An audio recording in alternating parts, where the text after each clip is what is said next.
Bonjour, c'est Sterm. Pour me présenter rapidement, ça fait plus de 10 ans que je joue à Dota. Donc j'ai commencé sur Dota 1. Actuellement, je suis Legend 2 sur Dota 2. Donc je suis pas un excellent joueur, mais un bon joueur qui a de l'expérience. Et aujourd'hui, j'ai envie de partager mes paramètres. Donc j'ai déjà fait une fois là. Euh, c'est plutôt pour mettre à jour ces paramètres parce qu'ils ont récemment ajouté l'objet neutre. Donc c'est ce qu'on va voir aujourd'hui. Donc voilà mes sorts de base. Donc en premier sort, et les trois premiers sorts en tout cas, QSD. Ensuite ZE. Par exemple, ça permet d'avoir les sorts de invoqueur. Une fois qu'on a fait la combinaison des sorts, Z ça permet d'avoir le premier sort, E le deuxième sort, et on peut les lancer assez rapidement. Donc c'est juste au-dessus. Donc ça peut être assez simple à mémoriser. Ensuite U pour l'ulti. Et les items. Donc j'ai mis F, C, G, V, R et espace. Donc juste à côté. F plutôt pour des items d'initiation comme la dagger, euh, euh, comme un silence. Un espace plutôt pour des objets de défense comme une Black Bar, une Blade Mail, un mecha pour soigner. Donc une touche assez simple à appuyer avec le pouce, juste pour en panique, on l'active assez rapidement. Voilà, et les autres R, C, G, V, donc quand on a beaucoup d'objets à utiliser, donc ça peut, euh, c'est assez proche des doigts. Donc avec l'index, on peut atteindre toutes ces touches-là. Ensuite, l'objet neutre qui a été rajouté récemment, donc j'ai mis à Y. C'est pas forcément le plus proche, mais voilà, ça permet de caler cette touche quelque part sur le clavier. Donc j'ai décalé mon TP à H juste en dessous. A pour forcer l'attaque, T pour tenir position. Voilà, donc ça c'est j'ai gardé les paramètres standards de Warcraft 3. Donc A c'était pour attaquer, T pour tenir. Donc là pour Dota 2 j'ai gardé. Ensuite les unités. 1, donc on peut contrôler par exemple notre héros. Au lieu de faire F1, on fait 1, c'est plus proche. 2, par exemple, si on joue en Nature Prophète, on peut mettre 1 pour notre héros et 2 pour les Tréantes. Comme ça, on peut contrôler les Tréantes indépendamment du héros. Et 3, par exemple, on peut mettre le groupe Nature Prophète plus les Tréantes. Voilà. Et 4, 5, si on a d'autres unités. Si on joue un chêne, on aura plein de centaures. Ça permet de sélectionner un centaure en particulier, ou si on joue Mipo, on peut sélectionner un Mipo en particulier. Ensuite, Tab, donc pour unité suivante, très utile quand on a un gros groupe d'unités, par exemple si on joue en chaîne, qu'on veut passer d'un centaure à l'autre, on a juste à appuyer sur un tab, on passe d'un centaure à l'autre et on peut utiliser leur sort. Donc très utile. W pour achat rapide, pour un peu quand on va mourir, limiter nos pertes.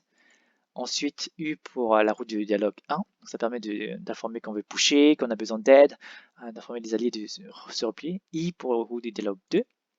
Un peu pour dire merci, pour informer nos alliés qu'on regrette notre choix ou de se calmer. Donc, vraiment très utile. Donc, une roue de dialogue minimale, mais suffisant pour se coordonner dans Dota 2. Franchement, j'utilise tout le temps et je vous encourage à le faire aussi. J'ai mis carré pour le tableau des scores. Donc c'est très utile, ça permet de suivre le niveau des ennemis. Par exemple, est-ce que le mid ou un carry très dangereux, il est déjà passé niveau 6 ou pas. Donc ça veut dire qu'il peut vous chasser sur la carte. Donc ça permet de suivre et faire attention. Ou aussi de suivre le niveau de nos alliés. Est-ce qu'un allié a son ulti ou a ses sorts, et ça vous permet de gank sur la map. Donc n'hésitez pas à checker régulièrement. Côté raccourci avancé, j'ai pas mis grand chose. P pour la glyphe de fortification, K pour le scanner, J pour la raillerie. Des positions de caméra sauvegardées, donc ça peut être utile, je n'utilise pas du tout. Donc mais j'ai 6, 7, 8 et 0. Ça permet de, si on fait un contrôle sur puis 6, 7 et 8, en fait ça permet d'enregistrer la vue, une vue particulière sur la map. Donc si quand on appuie 6 par exemple, on peut voir directement la fontaine, notre fontaine à nous. Quand on appuie 7, on peut voir directement la première tour de l'offlane, la première tour du mid, etc. Donc ça permet de, au lieu de cliquer sur la map, d'avoir un raccourci pour voir directement l'emplacement sur la carte. Côté options, donc le double clic pour utiliser sur soi, très très important. Donc je vous recommande de l'activer. Après pour la caméra, un truc j'ai pris du temps à voir où c'était. Donc centrer la caméra sur les hauts lors de la réapparition. Donc ça, faut désactiver. À chaque fois, ça m'arrive de vouloir me téléporter sur une zone sur la map quand je réapparais. Et en fait, je me gourre parce que la caméra s'est centrée sur mon héros au moment où j'apparais et en fait, je me téléporte sur la fontaine. Donc, désactivez-le. Ça permet d'éviter ce genre de désagrément qui peut arriver régulièrement. Ensuite, la minimap. Donc, j'ai laissé par défaut, mais les deux paramètres les plus importants sont ces deux du bas, montrer les icônes des héros et inverser la sélection Alt. Donc, ça permet, au lieu d'avoir juste des couleurs et des ronds, ça permet d'avoir les icônes des héros sur la map et savoir où est-ce qu'ils sont sur la minimap et savoir si on est safe ou pas pour push une LAN, pour farmer dans la jungle. Donc, très très utile. Ensuite, un côté interface.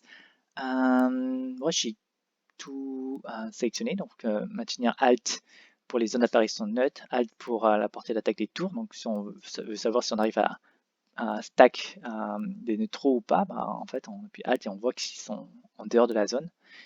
Et afficher la portée des sorts, donc très utile pour savoir si on est à portée pour lancer un sort ou pas. Donc, je vous recommande de l'activer. Côté avancé, j'ai pas de grand chose. Auto-attaque toujours. Et c'est tout. Voilà. Donc voilà mes raccourcis clavier. Donc n'hésitez pas à l'utiliser et à faire vos retours ou à proposer quels sont vos raccourcis. Et moi, je suis toujours prêt à m'adapter aussi pour améliorer mes raccourcis. Donc ouais, je vous souhaite de progresser dans Dota et à bientôt. Salut!